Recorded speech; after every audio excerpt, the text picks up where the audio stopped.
The old farmhouse lay quiet under a blanket of red Martian dusk. Dust whispered against its rusted hull, a soft contrast to the chaotic symphony of war that once defined its owner's life. Commander Elias Vorn, retired reclusive, and still broad-shouldered despite the scars, tended to his hydroponic lettuce with meticulous care. For nearly a decade, he'd hidden here, far from Earth and even farther from the galaxy's chaos. No holocausts, no politics, no more orders to burn cities or pacify colonies in the name of peace. Just the wind and the soil. But peace has a funny way of not lasting. It began with a knock. Not a buzz, not a transmission, an actual knock. The kind of old-world sound that didn't belong on Mars. Elias froze, hand hovering over a sprouting pod. Another knock. 3 deliberate, urgent. He opened the door with his plasma knife sheathed at his belt. What stood there made no sense. A woman, tall and lean with eyes like molten silver, stared back at him. Her skin was pale purple, her long hair falling in tangled streaks around ridged alien ears. Her breathing was ragged. A gash ran down one arm, and her robe, ornate ceremonial, was torn and dirty. She held out her hands, trembling. "Please," she said, her voice laced with static from a translator implant. "I seek sanctuary from death." Elias narrowed his eyes. He hadn't seen a Zethari noble in years, not since the last treaty had collapsed and the human fleets had swept across their systems. He should have slammed the door. But he didn't. "Inside," he said, stepping aside. She stumbled in, collapsing onto the floor with a wince. He closed the door and lowered the blinds. Her name was Varela. He learned that after she'd cleaned up and patched the worst of her injuries with his medgel. She sat at his old wooden table, sipping recycled water like it was sacred.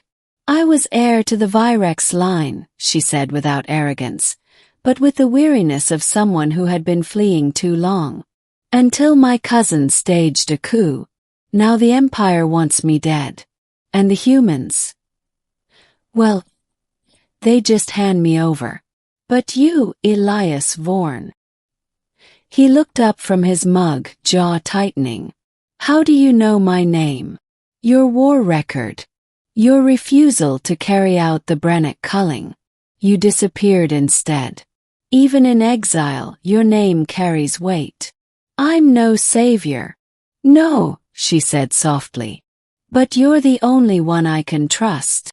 For the first time in years, Elias felt something stir behind the walls he'd built inside himself.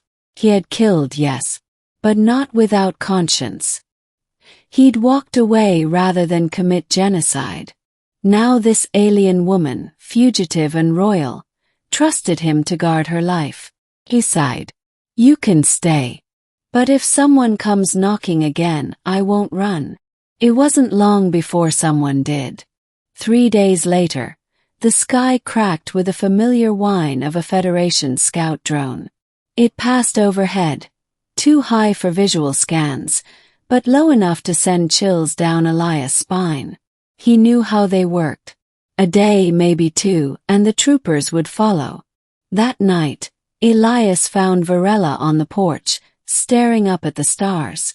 "You know they'll come, right?" he said, lighting a hand-rolled cig. "I can still smell a tail when it's near." She nodded, not looking at him. "Let them come." He studied her profile, the sharp jawline, the resilience in her eyes. She wasn't just surviving. She was planning. "You've got something they want, don't you?" he asked. She finally met his gaze. "I stole a crown sigil. A data fragment embedded in my spinal node. It proves my cousin colluded with the Federation to betray our empire. You think that matters to them? I think it matters to the ones still loyal to the true throne." Elias exhaled. "You're not just running. You're fighting." "I ran to regroup. I seek protection not out of cowardice, but purpose. Elias respected that. And perhaps, deep down, he missed being needed for more than planting vegetables. The attack came at dawn. They didn't bother with warnings. Federation gunships just dropped 4 armored troopers on the east field and marched on the house with plasma rifles raised. Elias had booby-trapped the soil. The first man exploded in a flash of blue light. The second was vaporized by a turret he'd built from scraps of a harvester engine. But the last 2 breached the front door. Elias met them with fury. It wasn't elegant, but it was effective. He used an old war hammer reinforced with ion filaments. The clash was brutal. The floorboards cracked under footfalls. Furniture shattered. Blood splattered. When it was over, Elias stood among 2 motionless bodies, breathing hard. Varela stepped from the cellar, eyes wide. I thought you were a farmer. I am, Elias grunted. Just a well-armed one. They couldn't stay. Within hours, another drone passed overhead. Elias packed what he could. Food, weapons, a grav sled. Varela wrapped herself in a hood and rode behind him across the crimson dunes. Their destination was an old bunker built into the side of Olympus Mons, one of the many relics from the Federation's last war. Elias had helped build it. Now it would be their last refuge. They arrived under cover of a sandstorm. Elias entered his old code, still valid somehow, and the doors hissed open like ancient lungs exhaling. Inside they made camp. Time passed.